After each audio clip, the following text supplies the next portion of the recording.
This is a HeadGum podcast. Folks, it's time to get Quip. Me and Joe do it. It makes toothbrushing easy. Brushing your teeth, just like making love. The kind of thing you don't really know if you're doing it right till you start doing it right. And folks, Quip is brushing done right. It's the new electric toothbrush that packs just the right amount of vibrations into a slimmer design at a fraction of the cost of bulkier traditional electric brushes. It has guiding pulses that alert you when to switch sides, making brushing just the right amount of effortless. It's true, you really don't have to think about it. It lets you know when to move on to another quadrant of your mouth. Quip also comes with a mount that suctions right to your mirror and unsticks to use as a cover for hygienic travel anywhere, whether it's going in your gym bag or your carry-on. And because the thing that cleans your mouth should also be clean, Quip subscription plan or subquiption plan, surprised they didn't think of that, I'll have to let them know, refreshes your brush on a dentist-recommended schedule. They deliver new brush heads every 3 months for just $5, including free shipping worldwide. Quip's backed by a network of over 10,000 dental professionals, including dentists, hygienists, and dental students. Most toothbrushes don't get named one of Time Magazine's best inventions of the year, but Quip did. It's time to find out for yourself why. Quip starts at just $25, and if you go to getquip.com/CU right now, you'll get your first refill pack free with a Quip electric toothbrush. That's your first refill pack free at getquip.com/CU. GETQUIP.com/CU. Folks, it's going to be love at first brush.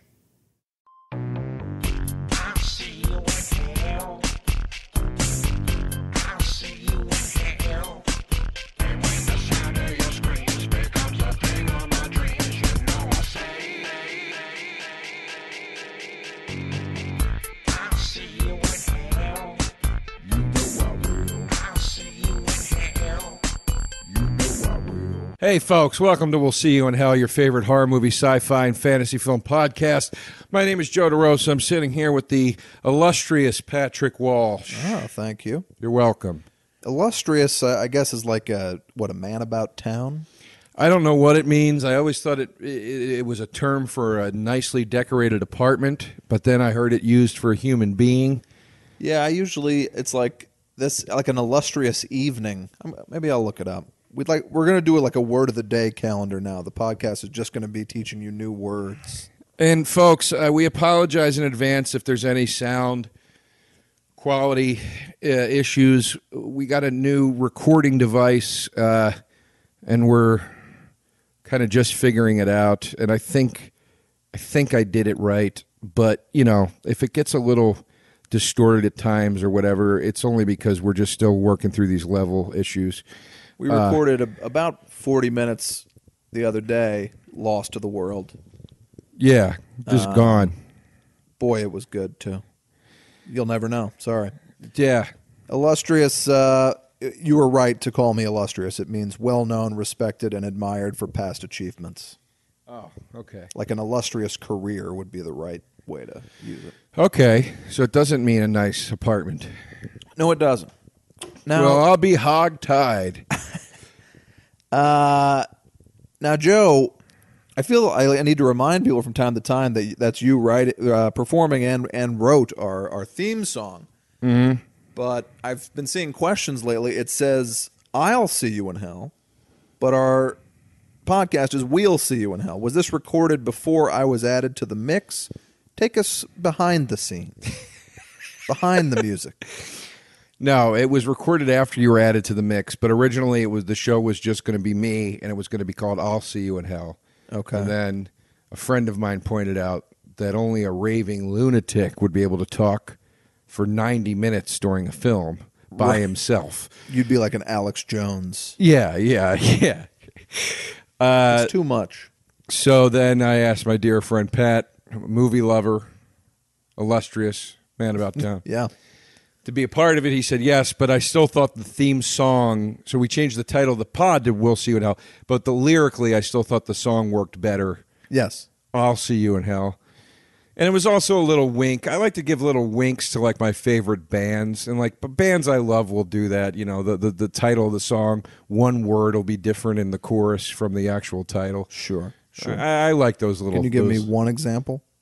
I can't right now, but it's one of those things how like Queen has an album called Sheer Heart Attack. Yeah, I own it. Which is my favorite Queen album, but then the song "Sheer Heart Attack" Yeah, is on that's a good Queen example. 2 or whatever. You know, just a little. I bought the Queen catalog recently on vinyl, and I noticed that. It's very odd that you bring that up. The entire catalog. I bought their 4 kind of golden hits. You could go. Yeah, there's. I think you could go a little deeper. There's probably about 6 goodies. Yeah. But I thought you were saying you bought a box set, and I was like, man, after the game, you're getting into dicey waters there. Bohemian Rhapsody. Those words never appear in the song. They don't. They don't. That's another example. It's an odd title for that song. What about it is bohemian? I think they probably were inspired, because it's an operatic song. It's probably inspired by some sort of opera thing, and I'm sure we could easily find that out. All right. I like how very often in the show we pose questions, don't answer them, and move on. I got to be honest, Pat. I asked the question, and I don't give a rat's ass what the answer is. Yeah. Dead inside. Yeah. All same. the way to the middle. Hashtag same. I've added 2 new video game consoles Okay. to the collection since we last spoke, So we're just going straight into Joe's scary stuff? No, I'm just telling you where I'm at mentally in life. Oh, okay. That if you thought this wasn't enough, Yeah. 2 have been added since the last time. Not since the botched recording, Right. But since the last time we actually recorded, which was well over. It was like 2 months ago at this point. Yeah, you guys have been listening to like a backlogged collection because Joe went out of town for a while. So now we're up to date again. We're recording this the day before you hear it. So you're getting us right now at our absolute lowest, as Joe and I just discussed over breakfast. But it is a pleasure to be coming to you live from the Hog House. It is. Oh, you were supposed to do that. I was too busy thinking about what I will say for today's On With the Show, and also on With a Joe, with a flow. Don't say it doesn't matter with a Joe. I can't believe that one took that long. Well, we were just talking about Queens of the Stone Age, but On With the Show. It's a great one. With the Joe. That one was an interesting one. That's a good one. Folks, all I've been listening to is those the second and third Queens of the Stone Age album, Rated R and Songs for the Deaf. I think both are in my top 10 albums of all time. I can understand that. I really do. They're not in mine, but they're great albums. And I was just telling Joe, Make It With You by Queens of the Stone Age may be my wedding song. I love that. It's a beautiful song. Great song. I love Sexy that song. Sexy Mama. What were you going to say? I cut you off because I didn't want to forget On With the Joe. My buddy was like, you stopped doing On With the Joe. I was like, no, I didn't, but maybe I missed a few weeks. We missed one here and there. Yeah. Everybody needs to calm down. Yeah. And I'll be honest with you, Pat. Any friend that's going to tell you something like that isn't a friend at all. That's true. Well, I mean, you realize each day you have less and less friends than you think. I don't even like myself anymore. No, who does? What was I going to say? I was just going to talk about how whenever Pat sings the Joe song, he covers his face while he's singing it. It's a deep shame. Yeah, it seems to be just sheer embarrassment. Yeah. Just covers his face, but it, I had something else to say at the time, and I can't remember what it was now. Well, when you're sitting, 5 feet away from another man singing often a love song with his name in it, there's a great deal of shame that goes along with it, an embarrassment. Sure, even in 2018. Yeah. Even in 2018. Yeah. I've gotta be me. Yeah, I've always been that way. You don't want I don't like people looking at me, I have a very hard time being funny with my parents. My parents do not know or think I'm funny, definitely. I have a hard time making jokes with them. Yeah, exactly. I mean, then they make jokes with me all the time. Yeah. But My it's whole tough. thing now with my dad is he'll text something. I write back a response, and he goes, "Oh, I was joking. I guess I'm not funny anymore in my old age." This is every single time. So he's like, "What kind of food are you going to have at the wedding?" I tell him, and he's like, "Well, I hope you have some hamburgers." And I go, "No, it's not like exotic food. You'll be fine." And he's like, "I was just kidding." Every conversation is Right. like painful and tense. And then there's like weird random emoji use because he doesn't know what they mean. And it'll be like a crying smiley face. And I'm like, "Are you laughing till you cry?" Right. It's just a mess. Right. My dad won't eat anything but pure American food. He's never had sushi. He's never had Chinese food. He's never had anything. He's never had Chinese food? He came out here. Which I would A few almost years consider back. American food at this point. Yeah, of course. Even a Panda Express. I was going to take him when he came out here a few years back to a Thai restaurant, and he was like, "Ugh, I don't eat things that float." So he doesn't eat fish? I was like, "What do you think Thai food is?" I think he thinks it's all like a stew. That maybe I don't know what he thinks. So but would he not eat a beef stew, a hearty beef stew? he'd eat a beef stew, but I think he, much like people who have never had sushi, think like you're eating like a fish eye, like Right. if you're old and dumb. But Thai food to him was like something floating in a vat, and I was like, "I'm not even going to try to correct you on this." Jesus God.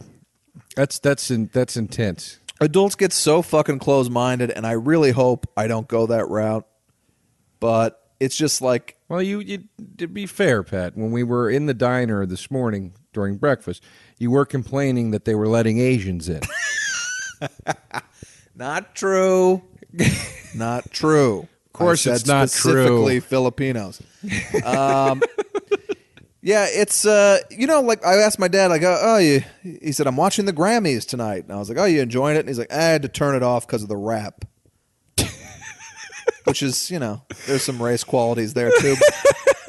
It's just like everything that you did not grow up with is suddenly terrifying and awful, and you can't understand, and don't even make an effort to understand it. That just seems to be everyone over a certain age, Right. and the reason our country is where it is, frankly.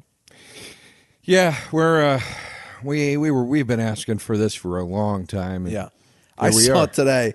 I had been off Twitter for like a week, which is why my mood had improved. And you get on there, and the first thing I see this morning is Trump at a rally last night. We'll get immediately off politics. But there's 3 gorgeous, like, white teenage girls right behind Trump at this rally going, "Build that wall! Build that wall!" Right. And Trump turns around and checks them out very clearly, and then he turns around and does that little eyebrow raise thing, like, Yeah. you like that? Yeah. To the audience. And he's like, looks like these girls like it. Clear plants, because what 3 like beautiful young girls are at a Trump rally? And then also in the corner, because Trump always plants a minority behind Yes. him, there's an Asian guy screaming along with them, "Build that wall, build that wall." And I shut Twitter again, like I always compare it to that Book of the Dead. Right. Just like I shut it, deleted it from my phone, and like threw my phone across the room. It's like, holy cow. I don't know what's going on. You can't go in. You can't No, go in. I'm done. You can't go in. Yeah, Twitter to me it's like looking into the eyes of the crystal skull. Like you're going to go nuts. You Yeah. can't. You gotta walk away. You got to walk away. Which is a Indiana Jones and the Kingdom of the Crystal Skull reference, a film I did watch yesterday, immediately after I watched The Last Crusade again. Now, I have only seen it once in the theater. Should I revisit it? If you revisit it, you will be like, this is fine. I'm not furious about it. There are a couple cringeworthy things with Shia LaBeouf. One of them is him swinging on vines with monkeys. Terrible. I remember that. I remember a lot of prairie dog reaction shots. Yeah, and those aren't as bad as you remember. For the most part, you're like, let's put it this way. When they make the new one, and it's awesome because they're clearly making it to be like, we need to right some of the wrongs of the last one, and you look back on this franchise in 10 or 15 or 20 years, whatever, Kingdom of the Crystal Skull is just going to be the kind of weird one that some people think is really fun. Right. It's not going to be a stain on the fucking franchise, Right. or anything like that. But I enjoyed it. I enjoyed Last Crusade more, obviously. I feel like you're sort of forcing me into Pat's movie corner. So let's just open the door. I'm not trying to. I'm just kind of thinking about Indiana Jones and my take on these films. It was always my favorite. I was always from best to worst. I always thought Raiders was the best, Skull was the worst. Now I'm starting to think I'm going to put Crusade over Temple of Doom, maybe, but I don't know about that. I mean, I go Temple, Raiders, Crusade, Skull. there was a time where Doom was my favorite. I think it's just perfect. And knowing the backstory that Steven Spielberg and George Lucas were both going through bitter divorces when they made it, and they didn't realize till it came out how rough and terrifying it was. The one thing that is questionable about it in this day and age is that, probably also due to these very wealthy guys going through the divorce, the love interest is a gold-digging, screaming shrew. But she's good in the end. It's not. She is, but she's a long way from Karen Allen. I'll tell You would have that. but At least she's better than the Nazi in the third one. Spoiler alert. I was going to say, like, the one I would have pegged divorces on is the third one, where the woman seduces him and then turns into a Nazi. Yeah. And then dies at the end. It's the only one where the love interest dies at the end. Right, yeah. Well, yeah, let's go to Pat's Movie Corner. I saw Game Night, and I got to say, it's a very funny movie. And I think it really shows you how bad things have gotten in terms of movie comedy, that Right. A, this thing is being treated like it's an all-time comedy classic. It's not that. But B, everyone's like, holy shit, there's a movie that's supposed to be funny that was funny. Mm-hmm. That's usually the reaction I'm reading. And I get that. It is a very funny movie. The cast is really great. It's all people you'll either know or recognize. McAdams is funny in it. Bateman's funny in it. Jesse Plemons steals the show. I love all three of them. Creepy cop next door. It's just very good. It's I would say a comedy remake of The Game, which is clearly how it was pitched, where you don't know what's real and what's not. Oh, okay, that's cool. David Fincher's The Game, which is a fantastic movie. And it's very well shot. There's a tracking shot in it that I think can hold its own amongst the all-time greats. Your Goodfellas, your Touch of Evil. Jesus. And it's like you never see a comedy with like that level of filmmaking skill. It's the guys who wrote and directed Vacation, who are clearly like, let's step our game up and try to get some directing work too. I like those guys. Very funny movie with like a lot of your big traditional Hollywood laughs, but then a lot of like weirder shit in it as well, which I appreciated. All right. Good movie. I saw one you're never going to believe. Go on. Never seen it. Flashdance. Okay. Flashdance. What a feeling. For those of you unfamiliar, Flashdance is the story of a welder who does burlesque dancing at night because she has dreams of being a ballerina. Tale as old as time. Also, she thinks ballerina dancing is just running really fast in one place. So there's some complications. There's some hurdles she's going to have to get over. But I went into the movie, ironically. I was staying with my dear friend Big J. Okerson in New York. He said, you've never seen this, you got to watch it, because it just was on cable.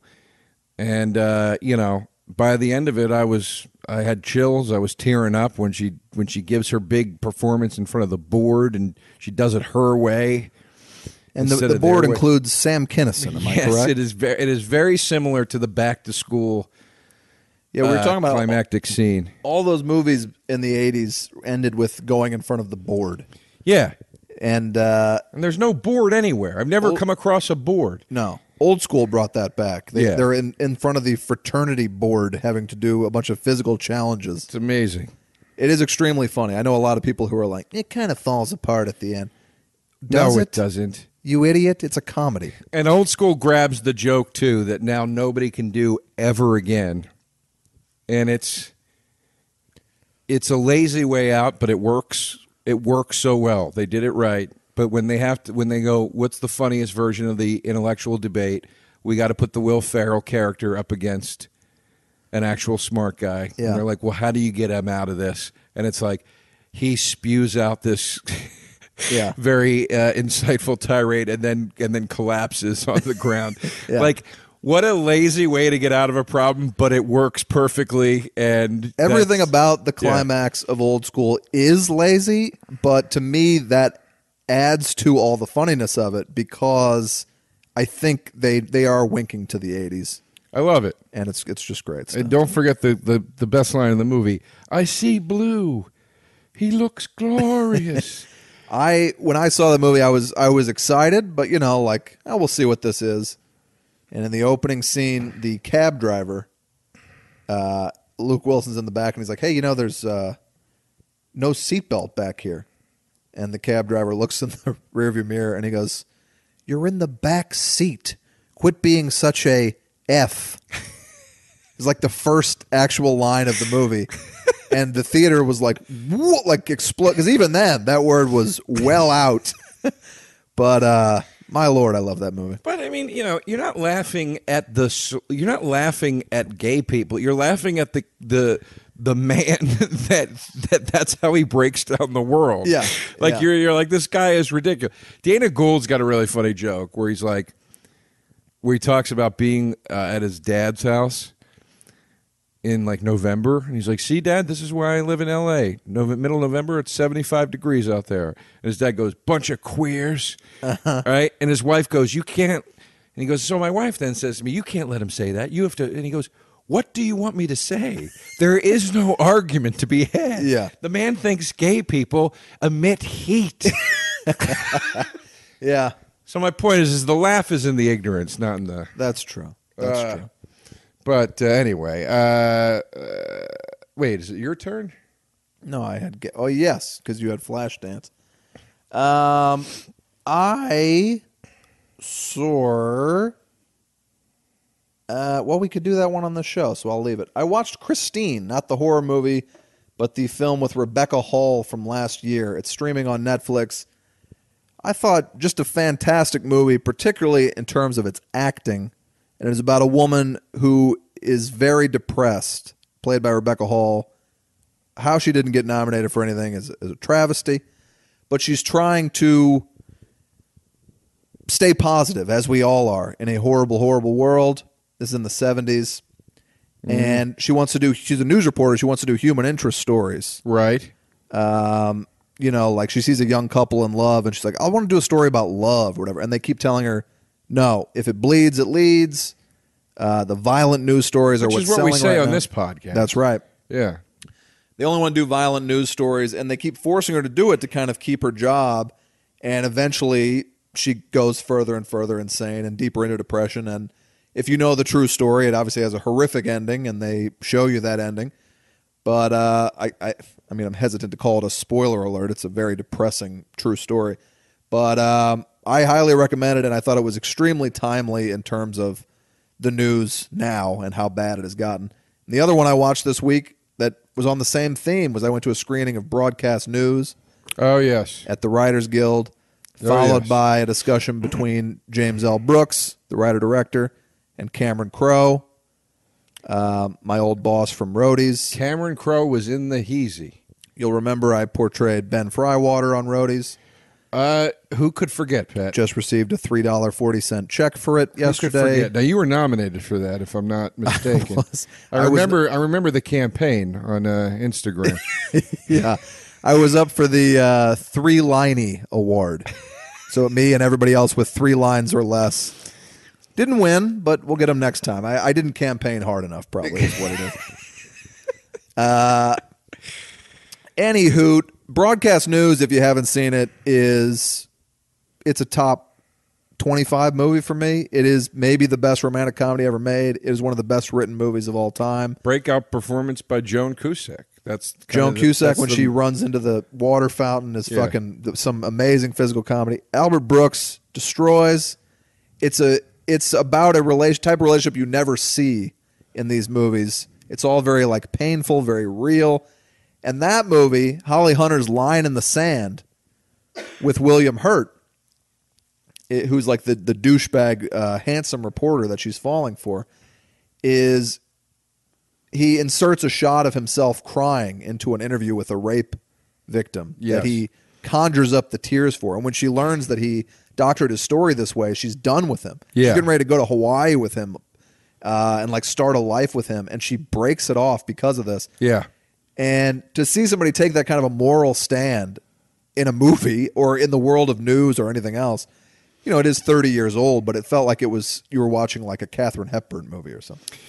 Yeah, it is fascinating. It's a powerful, beautiful movie in many ways. It is fascinating. You know, yeah, I agree. I'm obviously not a Trump fan, but I also don't think fake news is a falsity. No, it's not. I mean, it's a falsity when you're using it just to say, right, hey, these 4 million things I didn't do. It's almost like he's like Joe Pesci in Goodfellas or something. You're like, you know, dude, if you want me to like you, maybe don't kill Spider. You know what I mean? Like clean it up a little bit, right? And maybe I could meet you halfway on a point or two here or there. Sure. But you know, whatever. This ain't a political show, folks. We'll save the real horror for the news anchors. Anyway, this is the last one I'll give you, Walsh. Dove into Netflix's Riverdale. Oh, wow. I mean, so your week was Flashdance and Riverdale. My week was a lot more than that. Okay. But we can't get into it on here. All right. But yeah, no. Flashdance and Riverdale. I haven't seen Riverdale. Maybe it's great. This is the dark Archie, right? Yeah, the Darchie, if you will. I will. Darchieling Limited. Yeah. It's what? Yeah, it's based on the Archie comics, and it's a really dark take on it. Now, I don't know I know that there were versions of the Archie comics that got like, you know, that were for more, you know, for when kids got older, they could read them, and it was a little more about like the trials and tribulations of a teenager or whatever, versus like Jughead ate all the hamburgers again. Right. So, I know I've seen porn videos where it's like Archie is taking Mr. Willoughby up the ass, or, you know, stuff like that. You know, they do Family Guy. Yes. I never if you were jacking off to like Stewie fucking Lois or whatever, check yourself into a mental hospital. Who did I just see doing a bit about that? Talking about when the Family Guy. Oh, my friend Brendan Burns. On the porn site, the side video of it's always available. Stewie fucking the mom or whatever. Homer and Marge. Yeah, and his punchline is, "What did I Google?" Yeah, a funny punchline. Anyway, speaking of what did I Google, real quick, and I'm surprised you didn't notice, but I've been working with a personal trainer to prepare for my wedding. I did notice, and I felt weird saying to you, "You look good." Please stop. No, I'm serious. I noticed in the garage coming in. Well, thank you. But you know, it's they drain every muscle to failure. Like they're like, okay, now you're going to do chest presses, but do it until you are like going to start crying, and then you switch immediately into working another muscle until that one dies. And then when you end, especially my first couple sessions, I was like, I don't know if I can walk home. Your legs are shaking, right? But it does work. It's it's great, but. I went in the other day. They told me I need to add some protein to my diet, add more protein since I'm lifting all the time. I buy one of these RX bars, and it's got like 5 ingredients. It'll say 3 egg whites, 2 almonds, whatever. And that's it. So I buy them. It's like a couple bucks at the grocery store. I go home. I hop on Instagram that night, and I've got an ad for an RX bar. That's disturbing. So what's going on? Did they get that from my credit card? Did they get that from me eating it? God only knows, buddy. I'm getting real freaked out. God only knows. That's not a coincidence. You know, these not like anyone even knows what these RX bars are. You can't do shit anymore, man. No. You're fucked. That's the other day. I took a shit. I got an Instagram picture of a shit.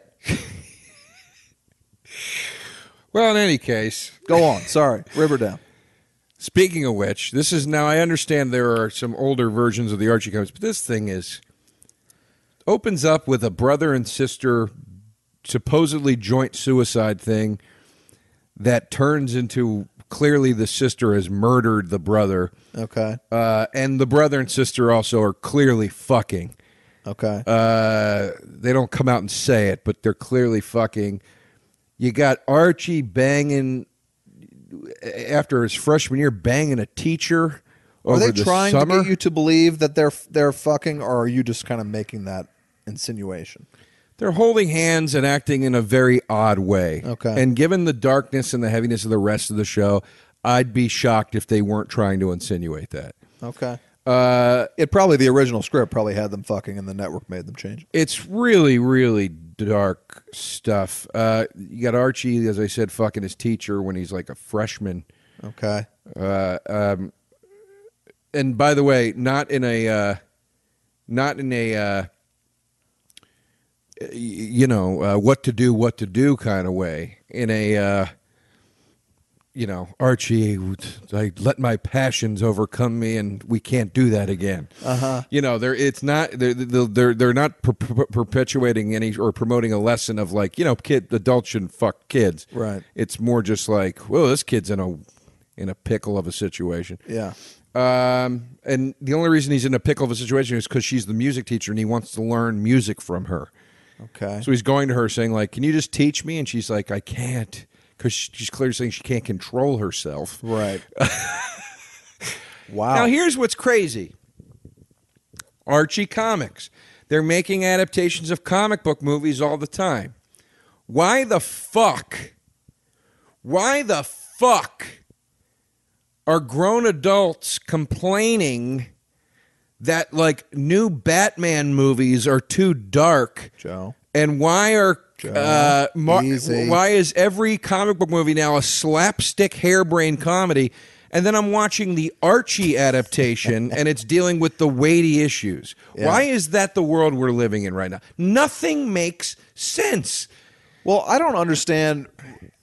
I thought Riverdale was a smash hit because you can't pass a magazine stand without every cover. I believe it is. No. It's a. I just saw the ratings of it the other day. I mean, it's getting like a 0.3 or something. It's barely on the air. But it's on Netflix. What do you mean? I guess Netflix maybe helps it or something. But no, I mean it's only on Netflix, I believe. no. It's a CW show. It's a CW show? You're watching a CW show, yeah. My wonder is, no one, the show is like a Dawson's Creek, right? It's for your 18 and under set. It's a Dawson's Creek, but like if Kubrick did it. Right. It's like Eyes Wide Shut in Dawson's Creek. But I guarantee they paid a bunch of money for the Archie brand. What kid under 30 knows Archie? I only know Archie because my uncle gave me a stack of comics from when he was a kid that contained some pornography. Well, now they're also doing like the dark rendition of Sabrina the Teenage Witch, which is a series of comics. Is it dark? Yes. Okay. There's a dark... But you know who they just cast in it? Who? Bronson Pinchot. No, they didn't. They did. As who? I don't know, but it can't be that dark if Balky's in the mix. Well, he does dark stuff sometimes. He was in True Romance. He was the comic relief of True Romance. No, look, I'm not saying Riverdale was without joy or humor, but it's dark. But Jughead's still wearing that crown? No crown. There's a string of, because that's from the same universe, Sabrina and all that shit's the same whatever. But there's a line of Sabrina comics that are very dark and serious, where she's like, it's way more like Buffy the Vampire Slayer. The Craft. Yeah. And there's a line of Archie comics that are about the zombie apocalypse. Really? Yes. So. Okay. That's very weird. It's weird. But again, it's just one line. It's like like how there'll be like a Superman storyline where it's like, well, in this one he's on Earth 2 and Superman is made out of ice because of this thing. You're like, okay, well, that's one of the storylines. Right. But the odd thing is let's focus on that storyline. It's like when they made Steel with Shaq. Right. And you're like, wait, what? Yeah. No, don't make that Superman movie, number one. Number two, don't make it with Shaq, please. Yeah. So Charles Barkley hosted SNL the other night. That's where we're at. He did it back in the Nirvana days, which I understood. I remember seeing Charles Barkley and Nirvana in the same show. But what were they doing? I mean, what's happening? I don't know. Pat, you asked me, it's a bunch of scary stuff out there. Wow, that was a desperate transition. But all right. Let's take it to Joe's scary stuff. I thought you would have appreciated I this do. segue. I'm sorry. I got a phenomenal book used yesterday. This book is out of print. If you can find a copy, I strongly suggest you buy it. It's called Shock Horror, and the way that is stylized in the book is shock, ! Horror, ! The astounding artwork from the video nasty era.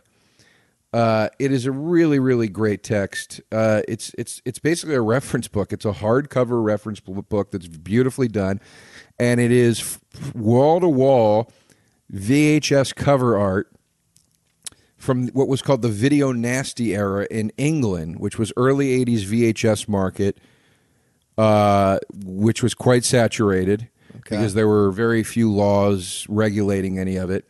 And because of the saturation, horror films in particular would create outlandish covers to get your attention because they had to get your eye on the shelf. I remember being traumatized every time I went to my local Schnucks grocery store to rent movies by the horror section. It was rough. Yeah. And a lot of these were eventually banned and whatever, but it's just a great book. It's a really, really fun thing just to flip through. And then also discover movies maybe you never heard of. Now, again, it's out of print. I got it for, luckily, $35 at the used bookstore in my neighborhood. I didn't even know it existed. I was walking by, I was in the window, and I went in like, what is that? I've been in that place. And then immediately was like, I got to buy this. Yeah.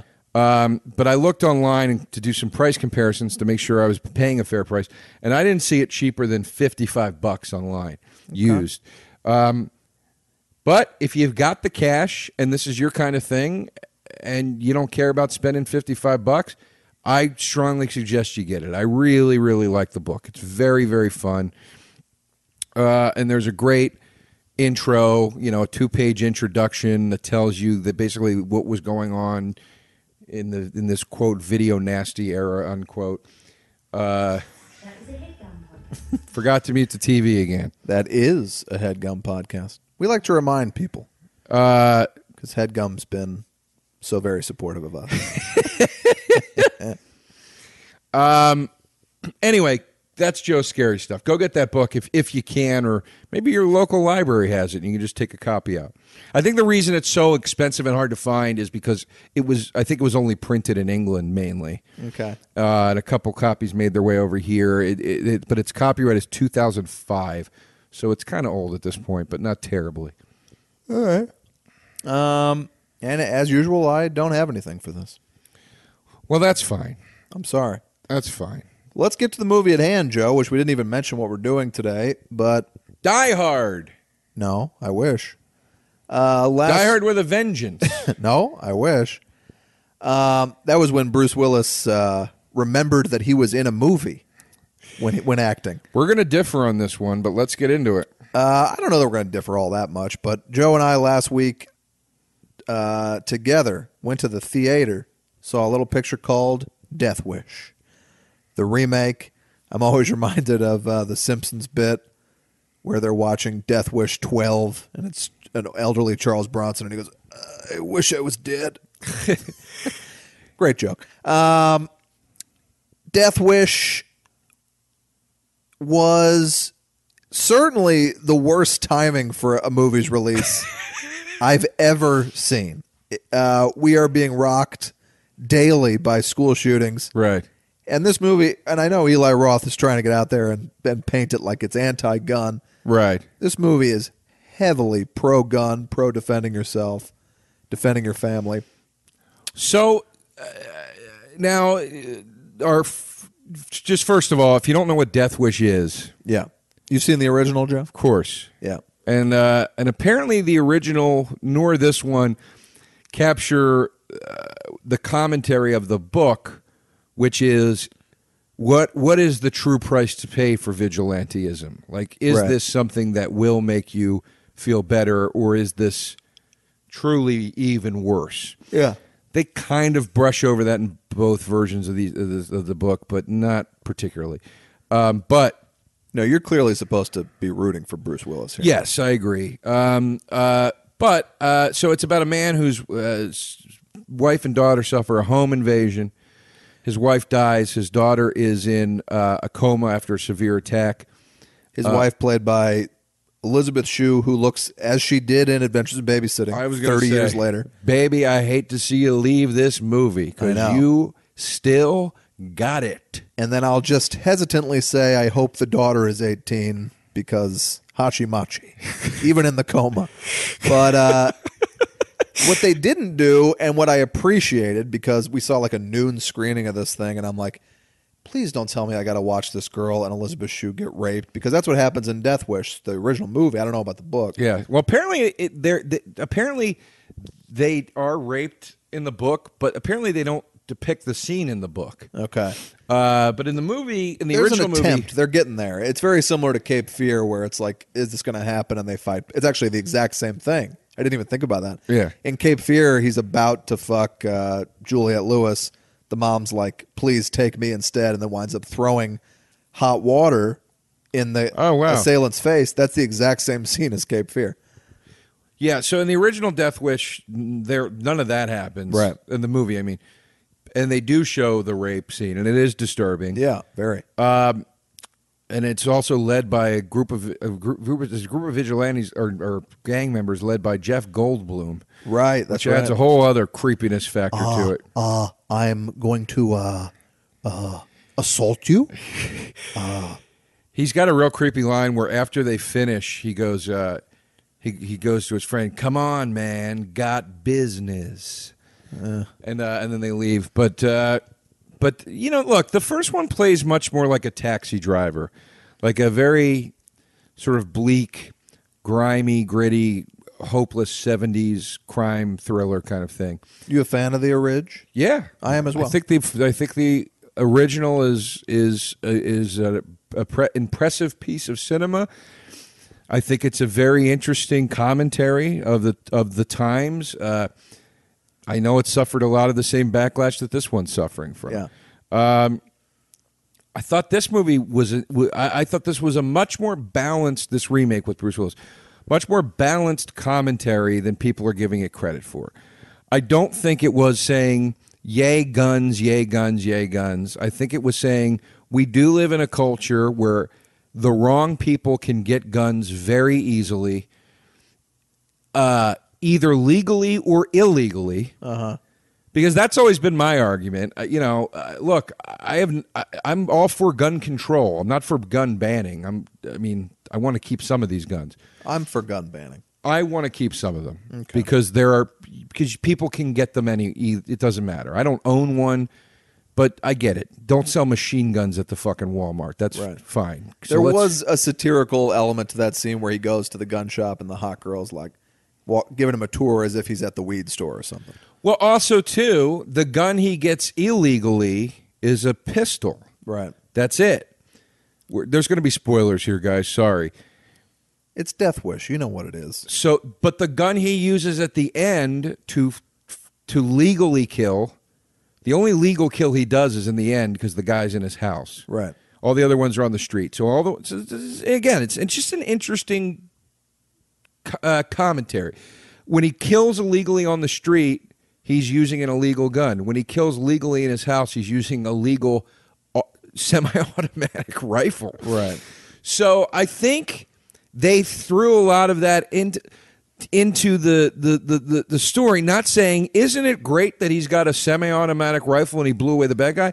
I think it was like, hey, man, this is the reality. Yeah. This is the world we live in. How do you feel about it? And I thought they did a good job throughout the movie having the dual commentary from the different radio shows, one being Mancow, who's a Chicago radio guy who I'm not a fan of and who has gotten a lot of shit over the years for his sexist and I would say seemingly racist commentaries or whatever. I don't listen to the guy, so I don't know how spot on I am with that, but I know he's gotten a lot of feedback in that, or flack in that sense. And then putting him against Sway from Sway in the Morning on Shady 45 on Sirius, as the other voice, saying like, "Well, I don't know. It's a white guy killing black people. I don't know how I feel about this." And like, and then that Are whole you a Sway fan?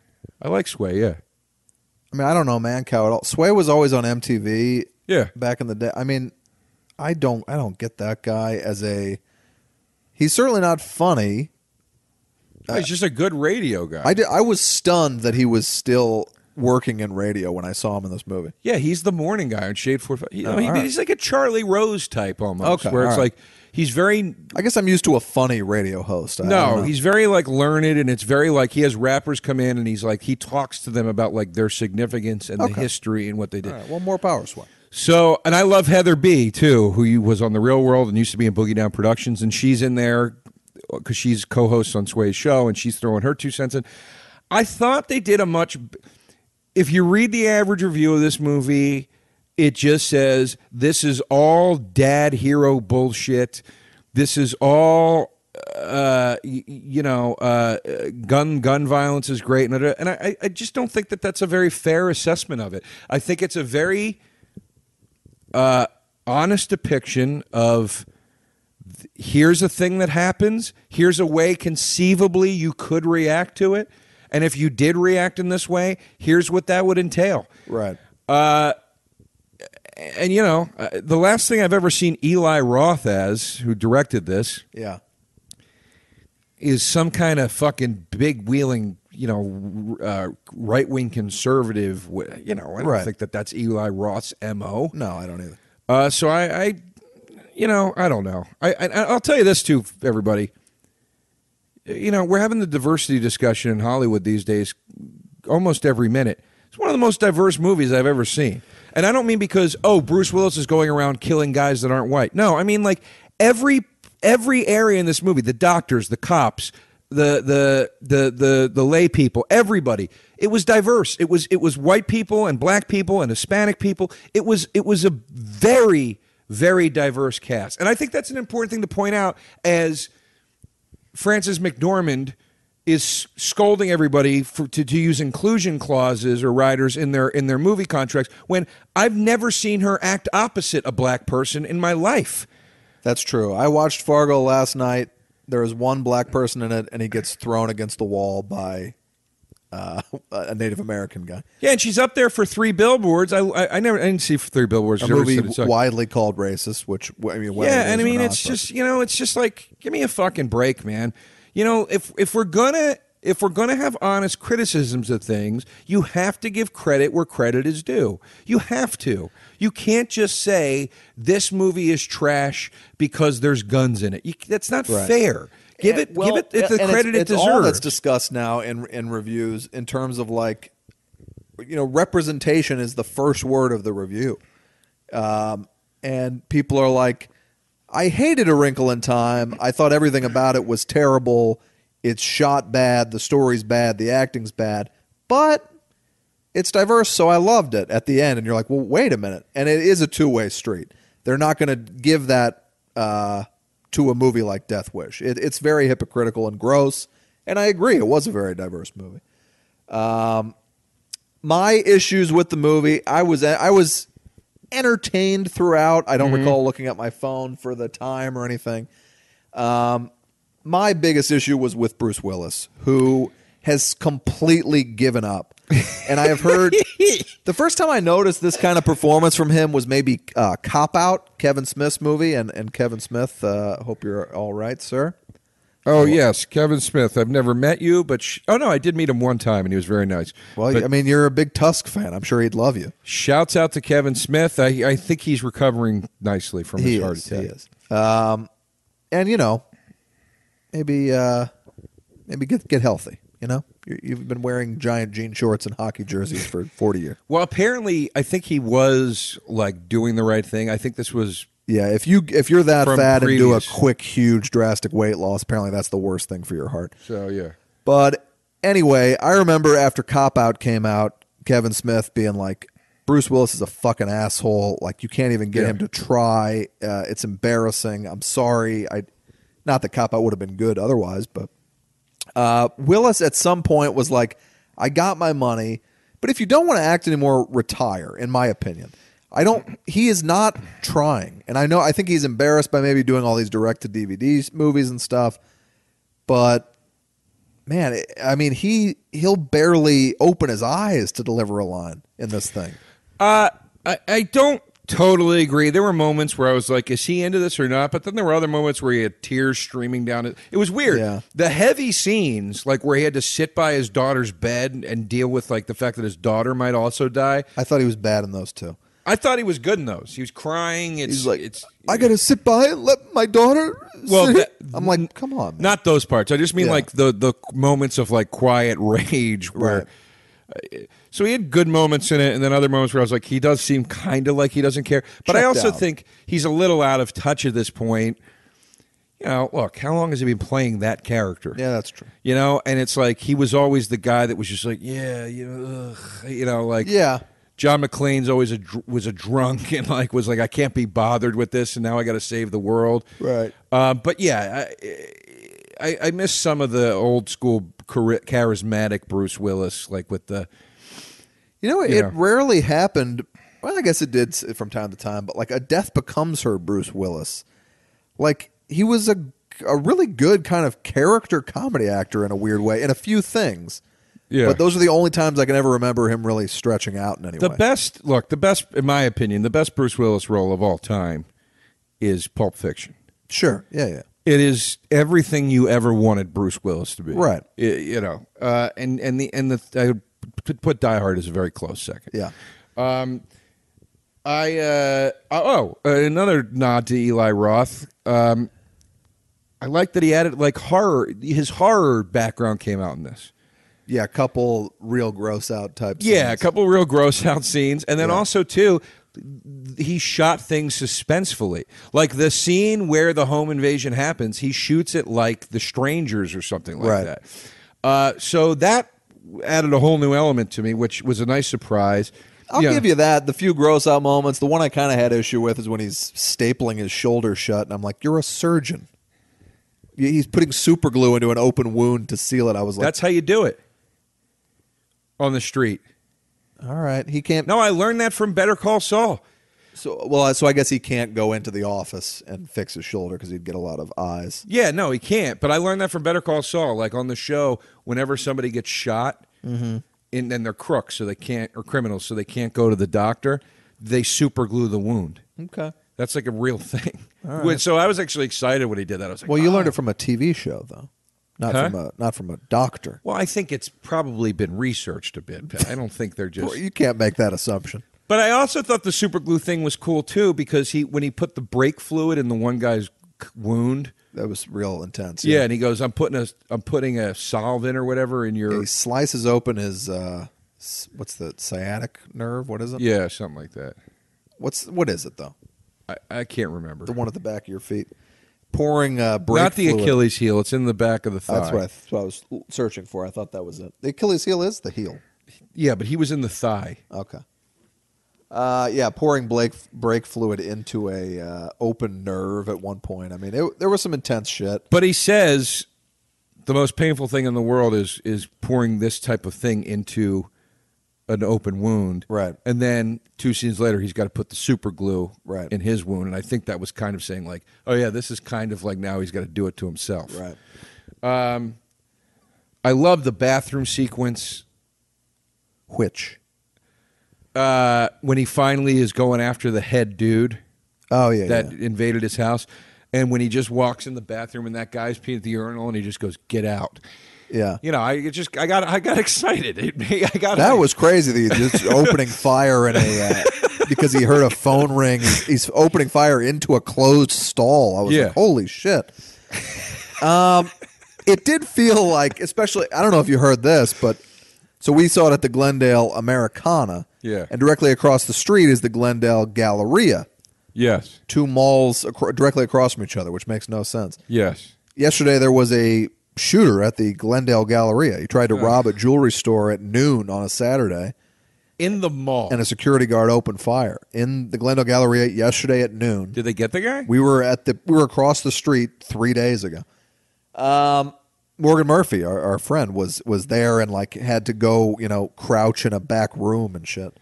Very intense. Was she in the jewelry store or in the? She was in the mall, and they kind of Okay. did a close down. But I mean, it's to be watching this movie at this time was a little nuts at times. Listen, I have no argument against that. It is a very sensitive film right now. Right. The subject matter, but we're not that far apart from each other. But isn't that also? Here's the thing, Yeah. and this is why one of the things I do like about Riverdale isn't that not the point, but isn't that kind of what some art should do? Shouldn't it completely agree. Shouldn't it push some weird buttons and hit some raw nerves? Everything is so fucking safe and sanitized, and Yeah. it's like it's like when that guy did that movie, The Comedy, with Tim Heidecker, which I hated I kind of liked it, but yeah. because every character was so despicably unlikable. I Right. just didn't like the movie. Right. But I didn't hate that he made it. I just didn't enjoy watching it. Right. But when he got criticism, somebody said this is just the character learns nothing by the end of the film. It's just disgusting. He's just an asshole. The guy was like, "Yeah, I'm sorry. I didn't know it was my responsibility to teach lessons to people. I was trying to tell a story about a certain type of person. That's what I set out to do. That's what I did. Right. And it is what it is. Yeah. This is a person that exists. This is a type of person. So anyway, that's all I'll say. Yeah, I don't think we're that far apart on it. I think we both liked it to some extent. You more than me. My issues were Willis, and my other issue was just how they played him making that flip from boy, the cops aren't doing anything about my daughter to I'm going to start killing people. Maybe that was also a problem with Willis and him not showing that in his eyes, but I didn't buy that transition at all. They could have put another scene in the original Death Wish. There's a sequence where Charles Bronson is vomiting. Yeah. After he kills a guy because he's like, "What have I done?" Yeah. Willis. It could have used one scene like that. Right. Willis is eating pizza in his basement and angry that the cops aren't doing anything, and then just turns into a vigilante, and it takes about 5 seconds. Yeah, and then the first time he attacks anybody, they leave the video immediately. Somebody gets it on their phone, and it immediately goes online. Yeah. And he's watching the video, and he's just like, I couldn't tell by his expression if the character thinks this is funny, or if he's like, oh shit, this might be, I might be in over my head here. It was kind of hard to tell. Yeah. I wonder if Willis had anything to do with one of the kids the police interviewed describing him as being in his 30s. I don't know if you caught that. I was like, in his 30s?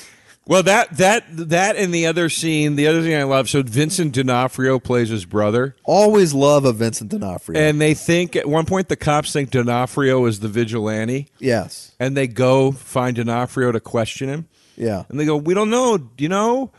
We hear he's left-handed, no hair, likes to wear a hoodie, in good shape. Sounds a lot like you. And I'm like, Vincent D'Onofrio, number one, is not in good shape. He is physically nowhere near the same size as Bruce Willis. He's a foot taller. And they have a video of Bruce Willis just from the back. I'm like, look at the guy in the video. You Yeah. think that's Vincent D'Onofrio? D'Onofrio is in better shape than he's been in a while, but It's yeah. not saying much. No. D'Onofrio is always a great character actor. He was the only good part to me about the Magnificent Seven remake. And Joe, you were saying you actually thought that he was going to be in on it. You thought he was going to be the killer. Well, D'Onofrio at this point only ever plays a guy with shifty eyes. Right. So there were many points.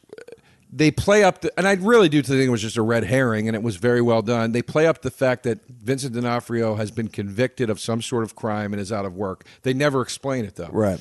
They also talk about, they also show that he's recurringly needing to borrow money from his brother.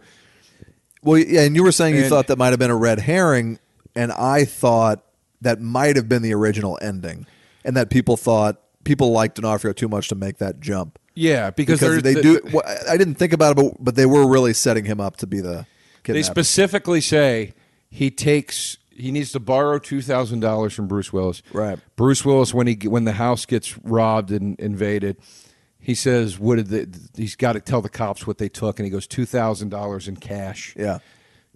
Vincent D'Onofrio eventually pays the $2,000 back. Right. It's all very fishy. Also, when the cops say that they're doing all they can in the beginning, Bruce Willis's character initially is like, okay, thank you. And D'Onofrio's character is like, so you're just going to sit here? Like screaming at the like really playing it up. So I just kept thinking like, here's a guy that's broke. It's going to be a before the devil knows you're dead kind of thing. Right. He's sent these guys in, rob them, just bring me the shit. It'll be fine. And it all went wrong. Yeah. But then that's not the case. But it doesn't help that throughout the entire movie, every time they cut to D'Onofrio, he's like looking down to the side. Like it looks like he's like just stolen something. Yeah. So maybe it was the original ending. I wouldn't be surprised. It felt like a movie that had maybe had a reshoot or two or a restructure or two. But I'll tell you this. If it had gone the path that a lot of Willis movies go these days, direct to on demand or DVD, you'd be like, this was really good, I think. The fact that it got the theatrical release, people were harsh on it. It didn't do great. It's an entertaining movie. It is what it is. It's got a little bit on its mind. And I think we both recommend it. It's a flashier Brawl in Cell Block 99. Correct. And not as good. Not yet, but yeah. Folks, we're happy to be back. We are about to sit down and record next week's episode, which will be a commentary on the long-awaited... Wait, that might be the bonus episode. Oh. Yeah. Well, just hold off. All right. All right. I'll tell you on the website what the next one will be. Yeah. But, folks, thank you for your time. Thank you for your continued support. The numbers on the Facebook page are going through the roof, which I love to see. The merch site is up at the Hog House on Etsy. The shirts are available. Emily is doing a beyond fantastic job getting all that shit out. And, we'll see you next time, and we'll see you. And plugs. I just remembered that. Yeah. I want to plug my tour coming up. All right. All of April. Then after that, I'll finish my sentence with "in hell" and we'll be done. Well, then you can plug your show. April. Yes. I'm going on tour. All dates posted on Joe DeRosa Info or .com or JoeDeRosaComedy.com. Go to it. Check it out. I'll see you in states like New Hampshire, New York. No, not New York. Sorry, Pennsylvania, Detroit, Michigan. A bunch of different places. So come on out, and I hope to see you. I am on Twitter and Instagram at Patrick Walsh. My show, Living Biblically, is airing Monday nights at 9:30, 8:30 Central on the CBS network. It is the absolute worst time slot. We're up against all the biggest shows on television at once. Shows, it's neither a smash nor a bomb at this point, but we need all the eyes we can get. And seeing you guys talk about the show and about Joe's performance and, listing your favorite lines and all that on Facebook has made me feel great, and I really appreciate it. That's it. And let me finish my sentence from before with, in hell. That was a HeadGum podcast.